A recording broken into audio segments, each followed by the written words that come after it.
looking for some good luck here at the full moon, but because of the pick six, Jordan Monheim got some extra time practicing snaps with Trevor Lawrence. Trevor told him looks perfect, and we'll keep an eye on what's going on with Hainsey. Leg issues. He's really made a difference here in Jacksonville. Hey, Coach, can you hear me?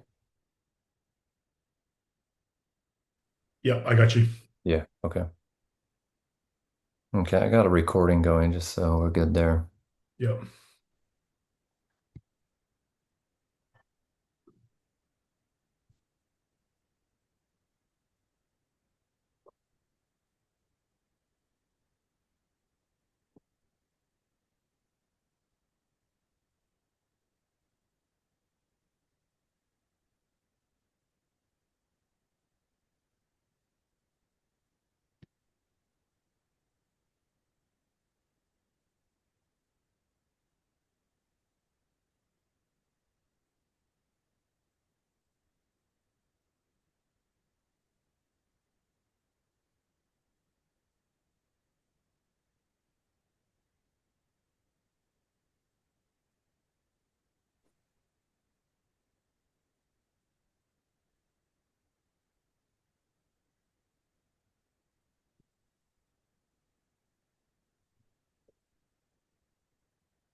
Hi, everyone. We will start. I usually give everyone an extra 2 minutes, a courtesy 2 minutes after 7:30, and we'll start at 7:32, just kind of get going. But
okay, good time to start, Coach. Yep. Just got to send Cool. testing. Guys, welcome everybody. Happy to have you guys. Let's see. If the girls are around, I'd love to see your shining faces right now. We're going to talk for about just a couple minutes about what we're going to train on next. And I wanted to touch on it with you. Let's see if I can see some of your faces. See if you guys are watching. Yeah, I see some of you. Okay, so we do, let's see if I can do a little screen share. Hold up. Oh, that's not it. Let's see.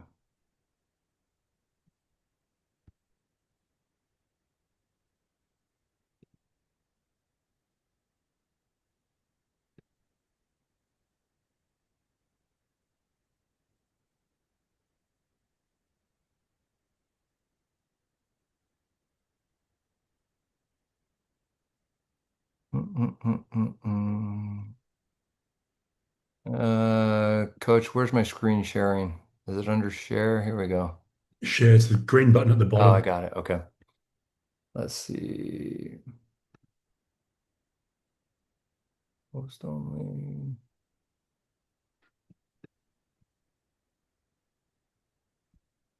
Okay, can you guys see my screen right now? Coach, keep your mic on. You're the one I is talking to me. You see my screen? Yeah, I can see it. That a yeah? Okay, cool. Okay, guys, we wanted to just touch on a few things. So, at Spiker practices, we do 6 week blocks. So one of the things we try not to do is you know the old paralysis by analysis and give too much information at one time. So we go over training blocks. Right now, we're working on setting, hand setting, pushing the girls to hand set a lot, and then also transition setting. So transition setting, for those that don't understand it, it's every time we dig a ball, what do we do in that with that ball? We had a conversation with a few college coaches, and we just talked to them about, hey, what do you see as the difference between juniors volleyball, what we're coaching, and what you guys are doing, and how do we prepare them best? And so a few of them said the same thing, and that was, I see a lot of girls that can dig a lot of balls, but they can't put them away. And so how do we get them so that they're, in a position to put those balls away? But a lot of that has to do with the transition set. And we encourage the girls to be very aggressive. Aggressive means pushing the ball up to within 5 to 3 feet of the net, even if we dig a ball 20 feet off. And so that's been a big focus for us over the last 5 weeks. We have one more week of that training, and just wanted to share that with you. But what I wanted to share with you guys is our next block. So I'm going to be really quick with this, but I want you guys to see it. So girls, let's see. This is where I want you guys to pay attention. We're gonna focus on spacing, or what we do after we pass or touch the ball. So we talk a lot about getting to pop, your point of preparation, ready to attack the ball. But I want to give a few examples of what we're going to work on. So this is from the Ostrava tournament. So Kelly Chang, is a longtime friend of mine, but I help kind of consult with their team. And so I pulled up some of their matches just to kind of get, I guess, what we're looking for right now. So if you guys could see this, Okay, so we're going to serve. So Kelly and Molly are on the far side of the court. So we're going to take a serve. Here's our serve. Boom. We get a pass from Molly. Decent pass. But the biggest focus that I want you guys to see is what she does after she passes this ball. So watch Molly on the right side, on the far side, what she does. Boom, right there. So I'm going to rewind it and watch it one more time. Pass, right side player, and she's a right-handed player. Okay, so we need to focus on this. If you're a lefty, I see Abby, I see Zoe, my lefties in there. Like, lefties obviously are still kicking out at this time. But the most important thing that I want you guys to see is that after we touch the ball, after we pass the ball, almost always there has to be movement. We have to get ourselves into position to make the game easy. The best players in the world make the game look easy, but it's not easy. It's they do the footwork after they pass the ball. So watch Molly again. She passes this ball. Notice where she is on the right side. Right side, we're always approaching inside to out, or at least straight in. We're never kicking out unless we're running a 5 set. So I think you girls understand that, but let's watch that action again. Pass, kicks inside. Now look at the spacing. Setter is out in front of her, and now she's going to take this set, and I think she goes pokey back. Okay. One great example of it. I'm going to go another example of it just so we see it.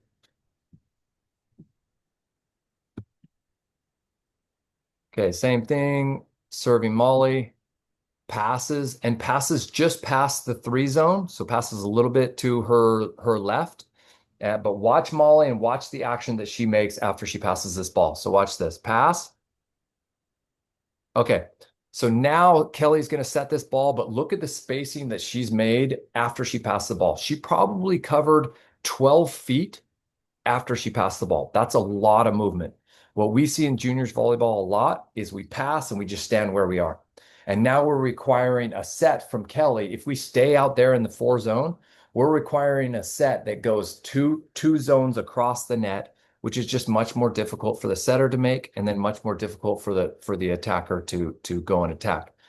So we're trying to make the game easy, and we do that by the footwork after we pass the ball. So I want you guys to see that one more time. Watch the pass. Molly passes, boom. So she's all the way out. She's probably 1 step away from that line. Now she's almost all the way to the middle of the court by the time she starts her approach. So footwork, right-handed player from the right side. I want to give one more example and then we'll move on.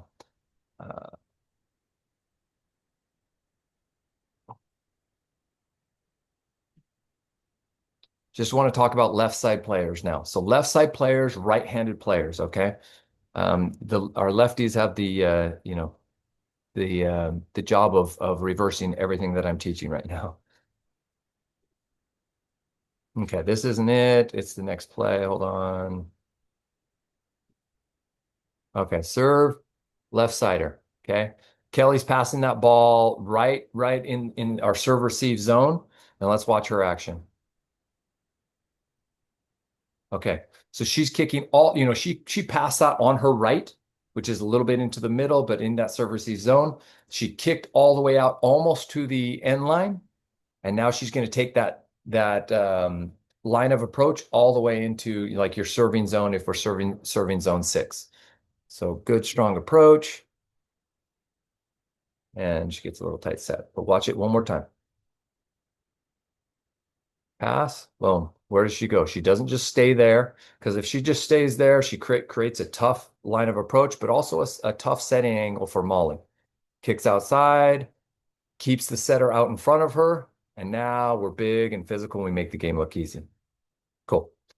Just wanted to share that. So that is going to be our next 6-week focus. So a big part of that is creating space. So the thing that we talked a lot to the girls about is keeping the setter out in front of us, keeping the ball out in front of us so that we have vision.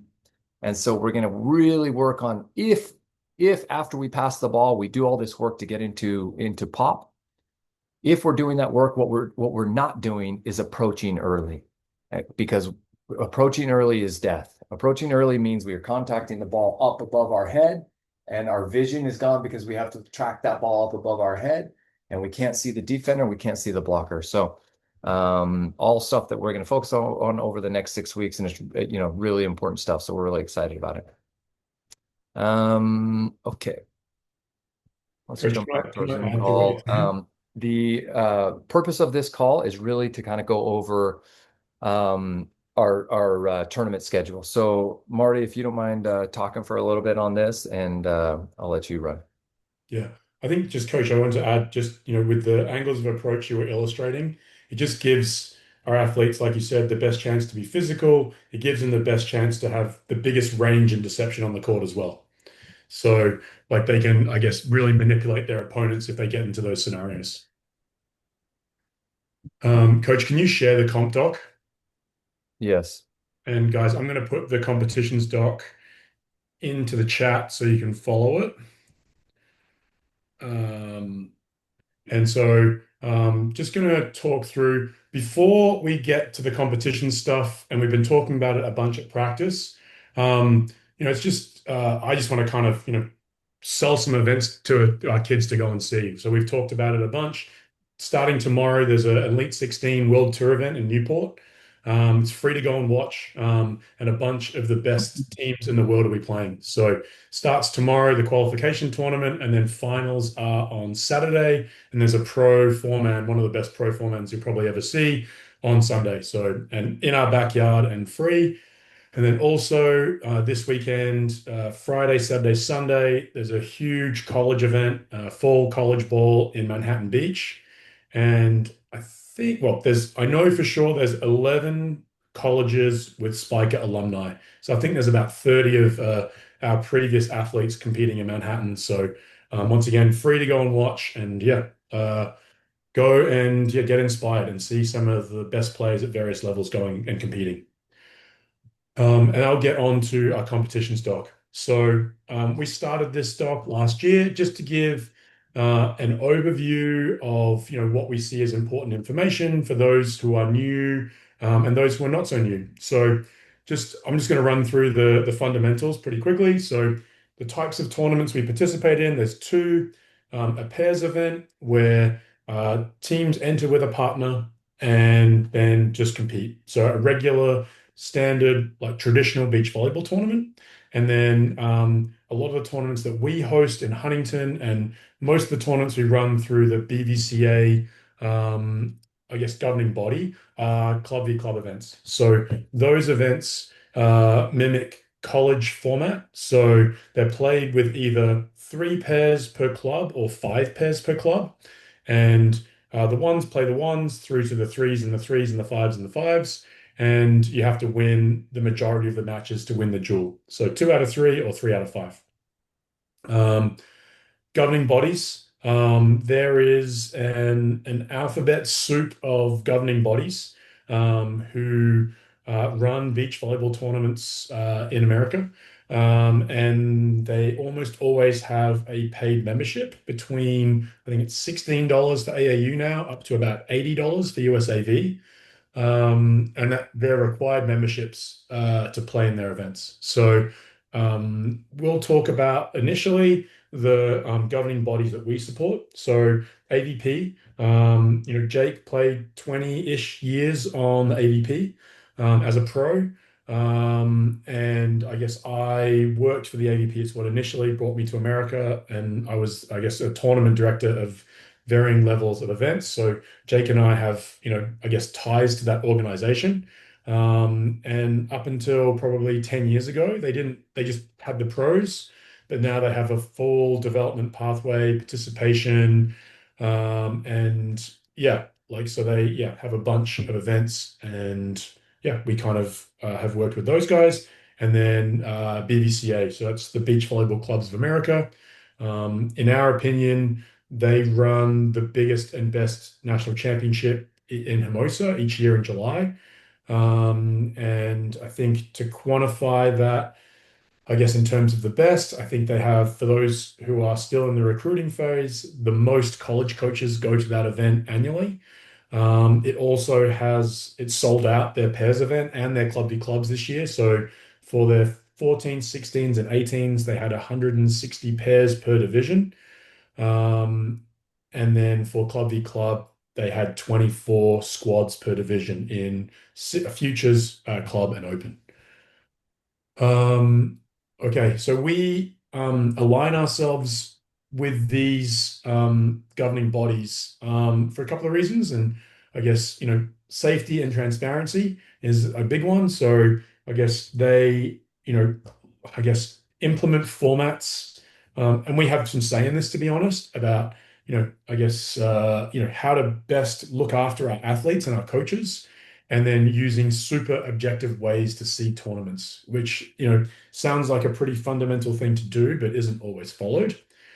Yeah, we talked about prioritizing athlete health and then organization. So, they're pretty good at creating pre-event plans and sticking to them, and then having people who can answer and solve problems.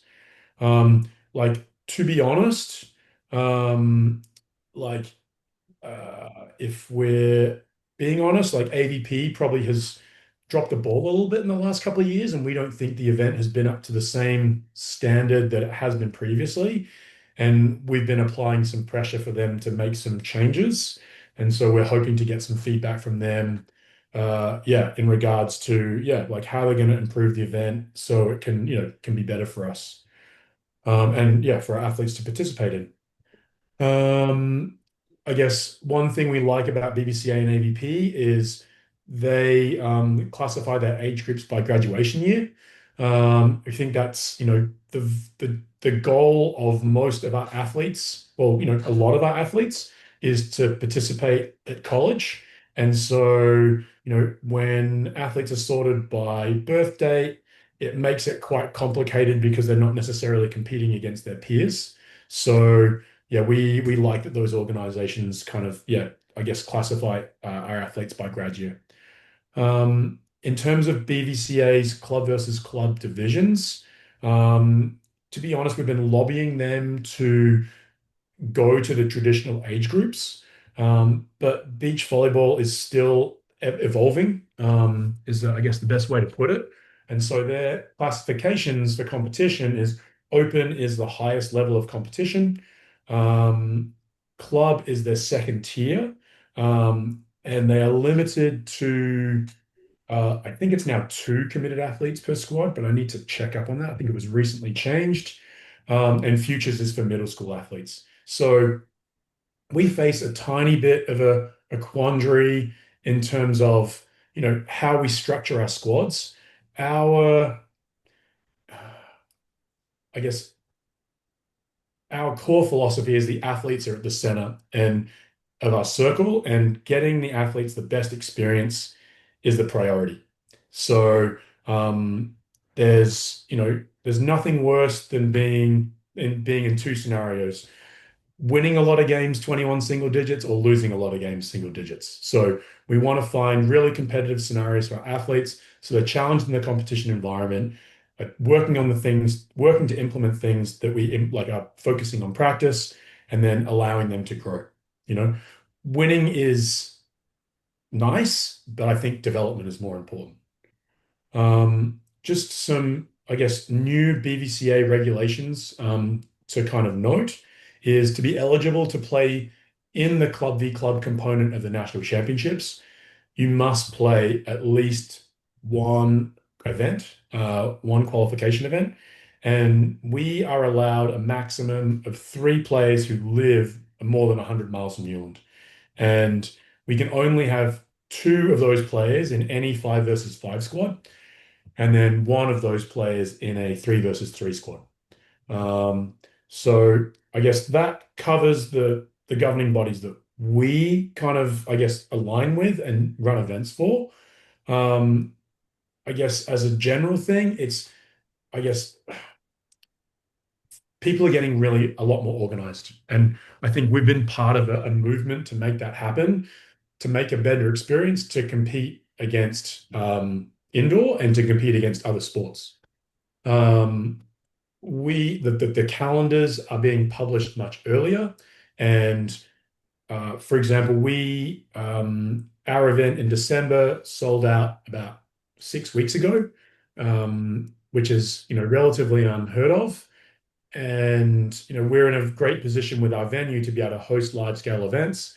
For our event in December, there's 56 squads participating from San Diego all the way up to Oregon.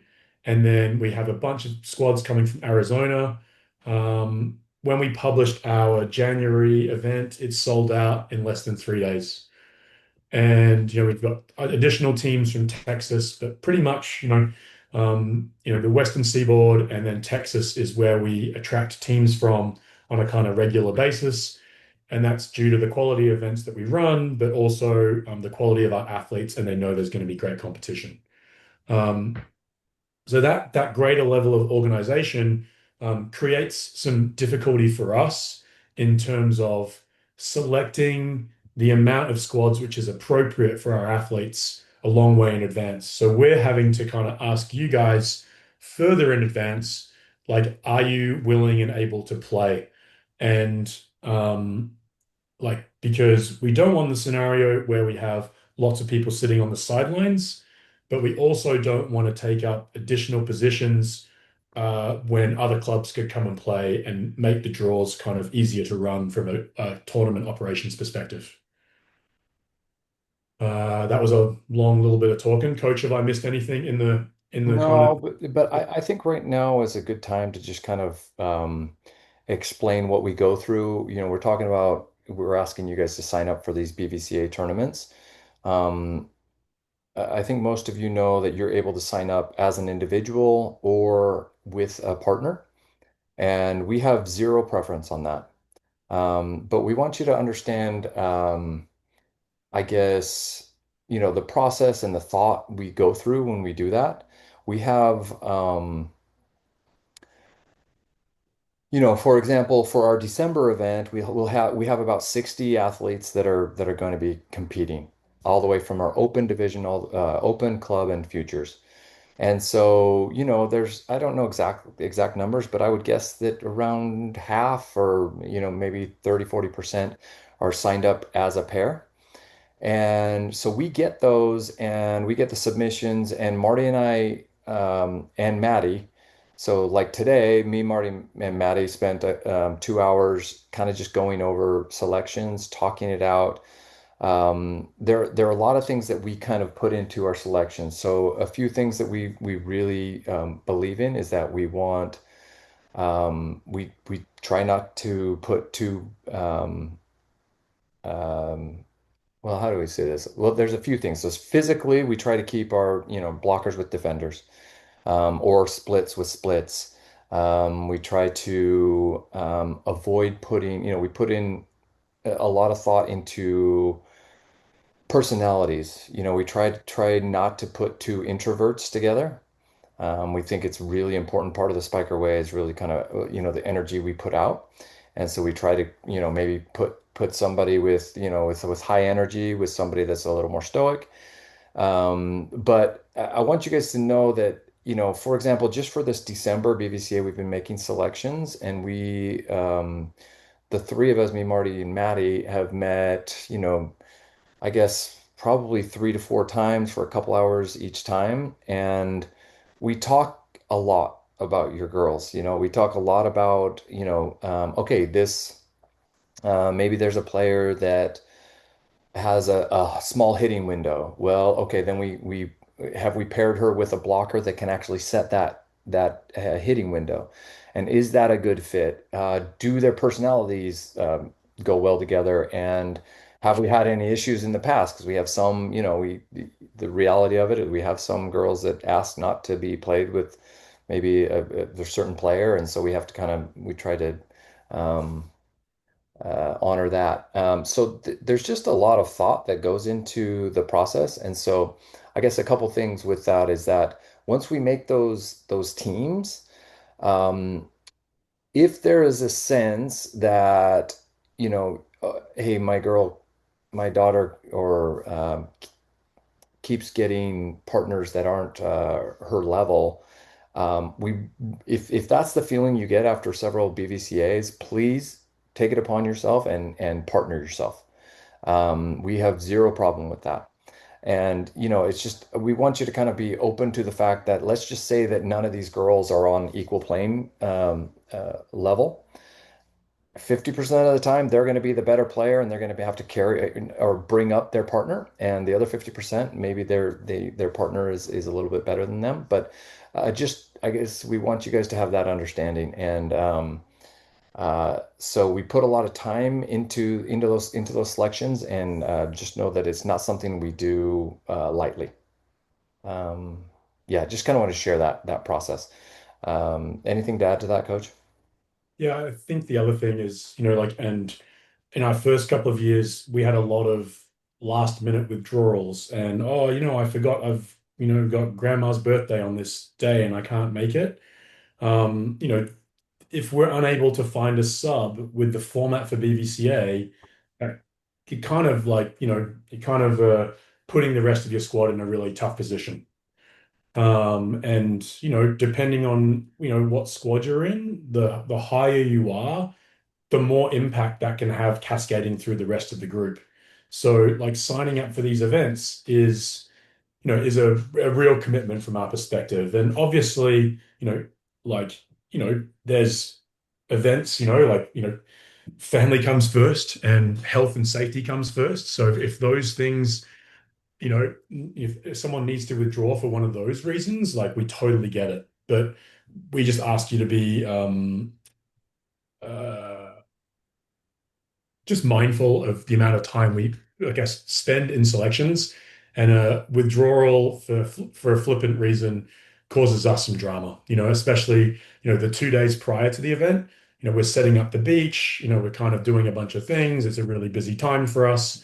So yeah, we just ask you to kind of, make commitments and stick to them unless, very, very extraneous circumstances are taking you away from that. Is that fair, Coach? Yeah. Yeah. Um, Okay, let's continue. We've talked about selection process. If you keep heading down, I don't think we need to talk about the other governing bodies so much. But you can see a calendar of events, which we will support with coaching. So you can see the AVP West Coast Champs and BBC Kauai. You guys can, I don't need to read through those events. We have taken signups up through until BVCA Coronado Oceanside, which is January next year. But we will very shortly open BVCA OC Winter.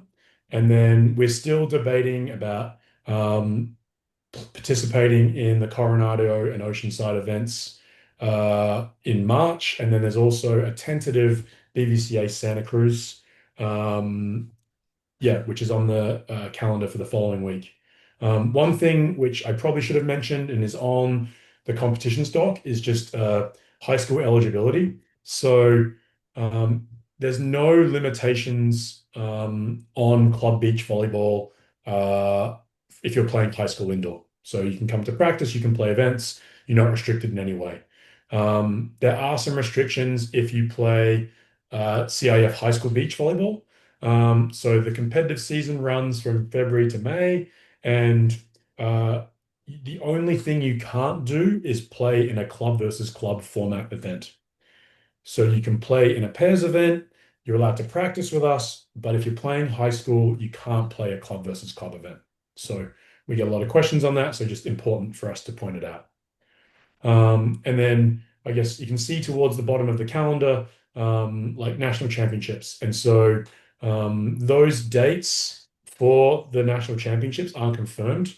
I believe in the next week, all of the main providers, governing bodies will meet with the city of Hermosa to divide up the time. But what has happened the last couple of years is BVCA will run after the 4th of July weekend, and then it'll be AAU, and then it will be AVP.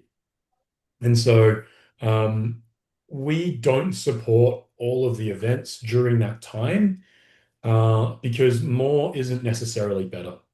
So, last year we had a pretty great, I guess, load management calendar in terms of we had an event at home, we had a week off, we played BVCA Nationals, we had a week off, and then we had AVP Nationals. And just, if you need some help selecting events to play next summer and you're planning on playing these big events, talk to Jake and I. But, I guess when the BVCA National Championship ended and we were talking to the Open girls, they played 6 really intense matches in 2 days after playing pairs the 3 days before that. We found out a bunch of them were playing the Cal Cup, which was the following day. And we said, don't play. Playing 6, 7 days in a row at really high intensity is just risking injury, and it's impossible to stay at your best the entire month if you're playing tournaments every day. You need rest, you need recovery, you need to be a kid during summer, you need to hang out with your fam. Like, this is a holistic thing. More isn't always better. We just need to reinforce that in this forum while we have your ears. Coach, anything to add on Yeah, calendars? I would say that, well, one, we need to touch on our tournament leading into the July 3rd, but then, even for our girls and maybe especially for our girls that are, in their recruiting years, there's like this sense with a lot of parents that, oh, they have to play in every national championship, they have to get seen.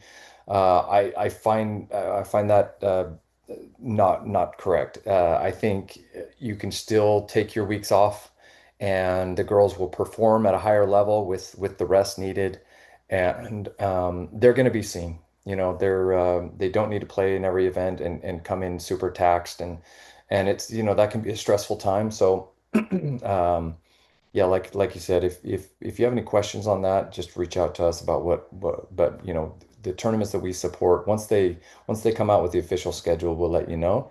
But we do have one one home tournament that we're hosting the week before July 4th. That's our well, Coach, I'll let you talk about it for a second. Yeah, so it's the third year that we've run this event. It'll be a BVCA event, and we see it as a really great opportunity to have a good run through and get back in the competition environment immediately before nationals. And so we'll have a pairs event Monday, Tuesday, which is called the BVCA West Coast Championships, and it's the 29th and 30th of June. We'll have a college clinic on the Wednesday, and then we'll have a Club v Club on the Thursday, Friday, which is July 2nd and 3rd. We will actually restrict the numbers, especially in the Club v Club, so that we're not playing a massive amount of matches. And if we can I guess, get into our teams for those events, which we'll be playing it in nationals. It's just a great warm up for us to do that. And then we have a couple of days off to kind of head into nationals. And then we would be, I guess, like we said, highly recommending that if you played all of those events, that after nationals, you take at least 3 to 4 days off. Because, like Jake said, being seen at your best is the priority, not just being seen. In terms of the qualification for nationals, this is getting more and more competitive. So, for the national championships in July, we qualified 2 open squads, 3 club squads, and 2 future squads. Our goal is to qualify 3 open squads, but that is only going to get tougher and tougher. And then, like, for example, last year with club, we knew we weren't going to qualify third open going into the last week. And so our club guys in the May tournament got third and qualified for nationals by less than 100 points, and they'd scored 3,000 points. So we were very fortuitous to be able to qualify like 3 clubs. So I guess, hopefully you can read between the lines, but the more of you who play and register for our home rounds and our events, the better position we are to qualify. So, and yeah, hopefully we can deal with the consequences of getting our squads into places and getting enough squads so we can, let everyone wear the uniform, especially at home. Um, you know, One of the huge advantages we see internally as a club is if you are playing, indoor, you're going to Salt Lake City or Omaha or Spokane or Dallas. Whereas, the events that we're hosting, yes, they don't have the same scale as those indoor events, but our 3 large BVCAs after national championships are the next 3 biggest and best events in America for beach volleyball in terms of club v club competition.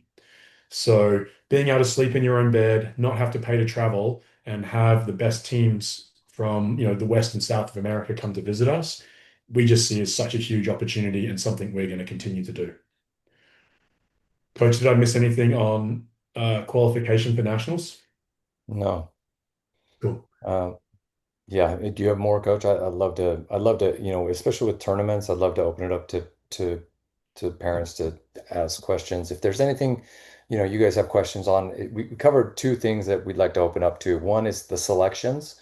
If there's any questions on that, please feel free to ask because what what I hear, parents ask, and oh, this parent told me this is how you select, or it's just there's some misinformation out there, and so we just really want to be transparent with how we select, and then also with the tournaments we support.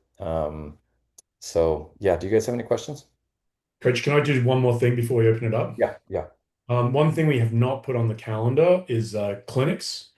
We run 3 college clinics each year. We're going to try to run 3 this, I guess, through till next August. There'll be one before BBCA in December. We're going to work on, I guess, recruiting and finalizing all the coaches this week. And then we'll run one before the May BBCA. And some of you probably participated in that one. But like, I guess the last 2 years we've sold out clinics, and that one had 96 girls on 12 courts.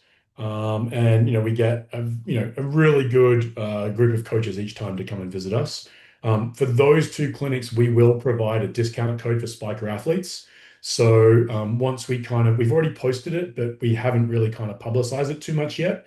But in the next, I would say, week or so, we will start to kind of push that out to the athletes who aren't recruited yet. And then, yeah, we'll run another one on the 3rd day of the summer events. So, yeah, okay. Question time. We're good to go.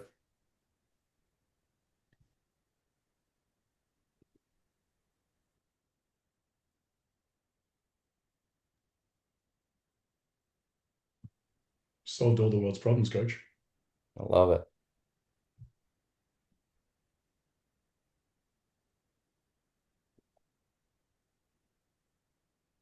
Um, well, cool. Guys, if you guys have questions, I'm gonna linger on here.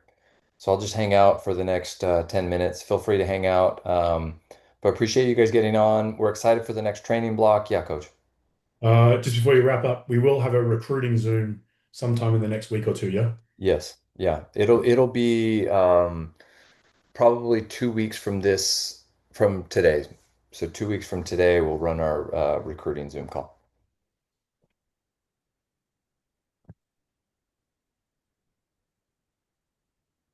Cool. Thanks for coming out. Yeah, excited for our next training block, and we'll see you guys at the beach. But yeah, like I said, we'll hang out for a bit. Thank you. Bye, guys.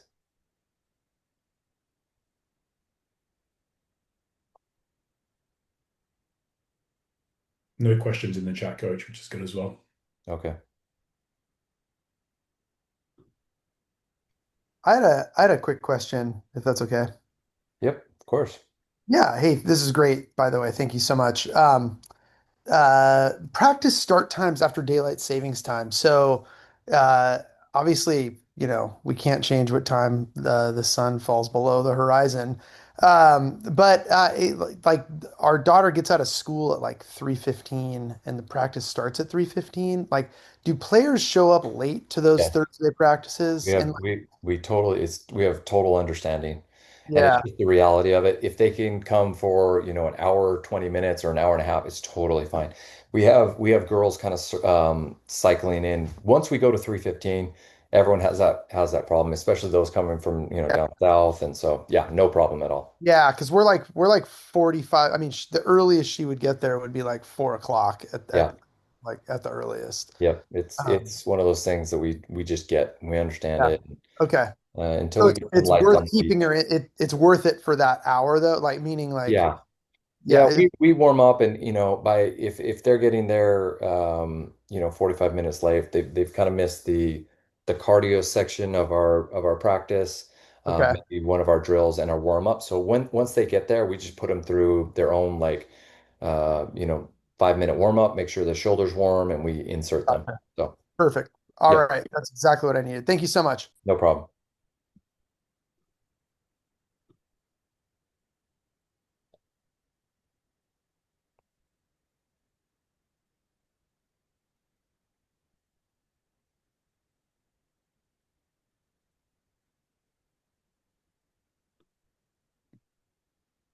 We were at about 55, coach. We're down to 16. Any other questions, guys?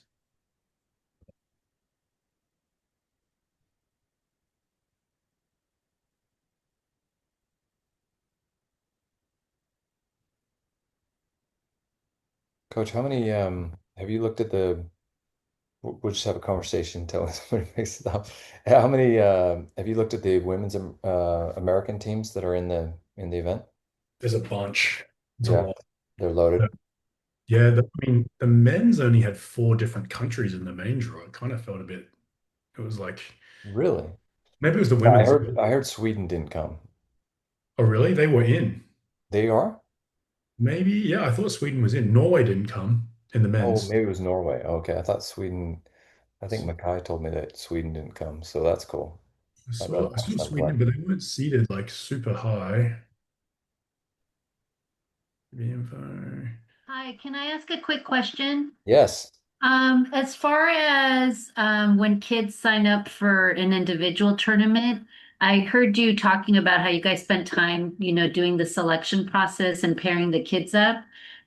For the Newland tournament, have you guys already done the selection or you're still in process? For which one? The December one? The December Newland, yeah. Yes, well, no, we haven't released it yet, but we just spent time today. So we have it kind of organized. Okay. We'll probably look at it again tomorrow, but we should have that out by this week. Oh, okay, great. Thank you. Yeah, no problem.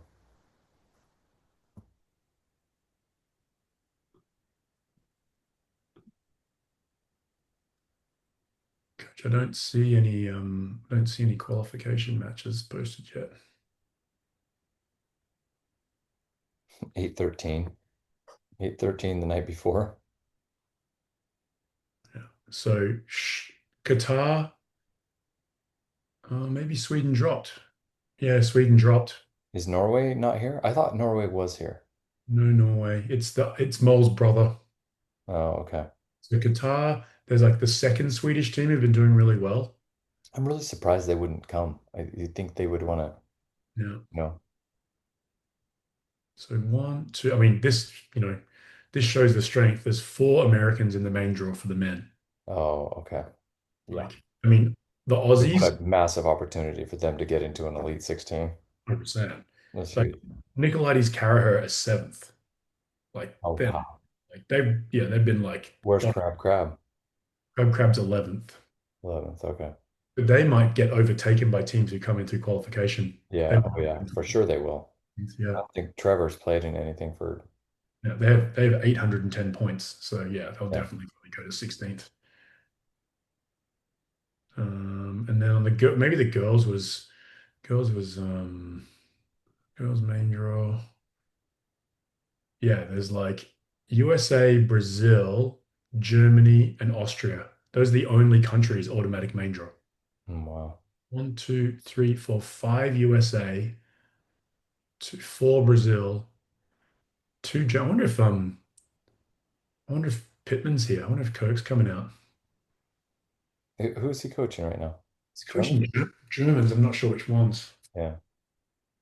Yeah, two Germans in Austria. So Yeah, I should have him over. That'd be fun to see him. yeah, yeah, he's such a dude.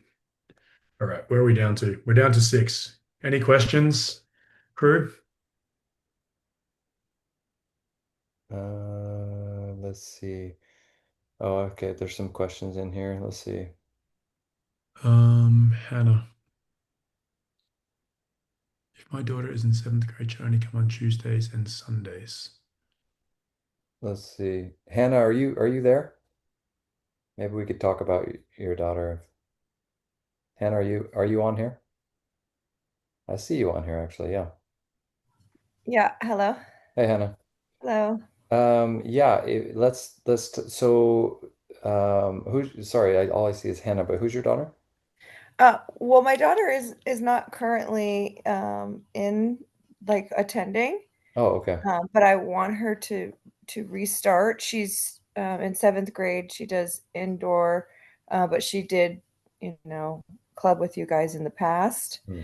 But I know this year it said something about it's together, but the middle school girls only come on Tuesdays and Sundays, or can they come any day? No, yeah, that's Thursdays and Saturdays probably. Is that what you're Oh. talking about? Oh, is it completely wrong? Yeah, we don't have it on Sunday, but yeah, Thursdays and Saturdays are good days for her. And also just kind of, it's done by level. So, how many years of club does she have? Well, I mean, really, she did 1 year with you guys, and then she did this last summer. Who's So your two. daughter? Sorry. Her name's Bailey. She was only there for a few months. She was doing the Sand Stars before that. Oh, okay. Yeah. Oh, fun. Anyways. Okay. Yeah, I would guess that Thursdays and Saturdays are perfect for her. Okay, cool. Yeah. Appreciate it. I think Mondays could work as well, right, Coach, with the level we had tonight? Yeah, there is one court that, yeah, Mondays could work. That's true. Yeah. Okay, awesome. Yeah, Thank you. cool.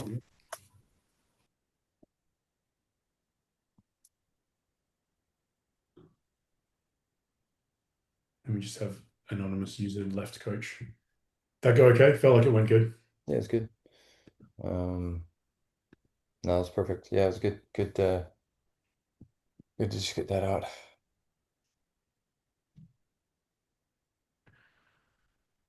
Mm, I got to stop my recording. Let me see how I do this.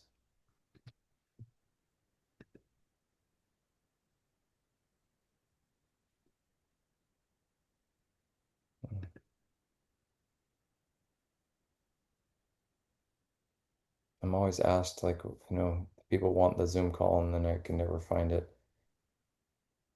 let's see here.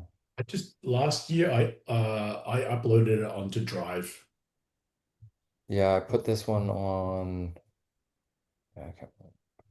I Oh, just chucked it in the Drive and then sent the link to Gina so she could just share it. okay.